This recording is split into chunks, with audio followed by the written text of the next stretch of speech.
കൽക്കി എന്ന പെൺകുട്ടിയുടെ ആദ്യരാത്രിയായിരുന്നു ഇന്ന്. പക്ഷേ അവളുടെ അമിതവണ്ണം കണ്ട് നിനക്കൊക്കെ എന്ത് ആദ്യരാത്രി എന്ന് പറഞ്ഞ് അവൻ ഇറങ്ങിപ്പോകുന്നു. ചെറുപ്പത്തിലെ അമ്മ മരിച്ച കൽക്കിയെ അച്ഛൻ രണ്ടാമത് വിവാഹം കഴിച്ച സ്ത്രീക്ക് ഒട്ടും ഇഷ്ടമില്ലായിരുന്നു. എപ്പോഴും എന്തെങ്കിലും കുറ്റം പറഞ്ഞ് അവളെ ഉപദ്രവിച്ചു കൊണ്ടിരുന്നു. കൽക്കി സുന്ദരിയായിരിക്കുന്നത് സഹിക്കാനാവാതെ അവൾക്ക് പാലിൽ മരുന്ന് കലക്കി കൊടുക്കുന്നു. അതോടെ കൽക്കിയുടെ ശരീരഭാരം കൂടി അവൾ വണ്ണം വെക്കാൻ തുടങ്ങി. അച്ഛനും രണ്ടാനമ്മയും ചേർന്ന് താല്പര്യമില്ലാത്ത ഒരാളെ കൊണ്ട് അവളെ കെട്ടിച്ചു വിടുന്നു.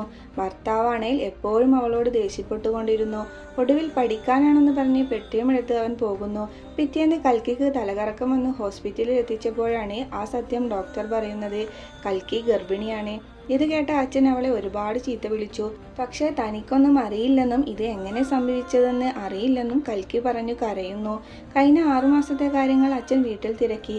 പക്ഷേ അവൾ പുറത്തു പോയതായോ ആരെങ്കിലും അകത്ത് വന്നതായോ ഒരു സൂചനയും ഇല്ലായിരുന്നു.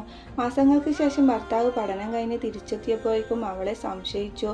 പെട്ടെന്ന് കൽക്കിക്ക് പ്രസവവേദന വരികയും ഹോസ്പിറ്റലിൽ വെച്ച് അവൾ ഇരട്ടക്കുട്ടികൾക്ക് ജന്മം നൽകുകയും ചെയ്തു. അവിടെ വെച്ച് ഒരു കറുത്ത വസ്ത്രം ധരിച്ച് മുഖം മറച്ച ഒരാൾ വന്ന് ആ കുഞ്ഞുങ്ങളെ തട്ടിയെടുക്കാൻ നോക്കി.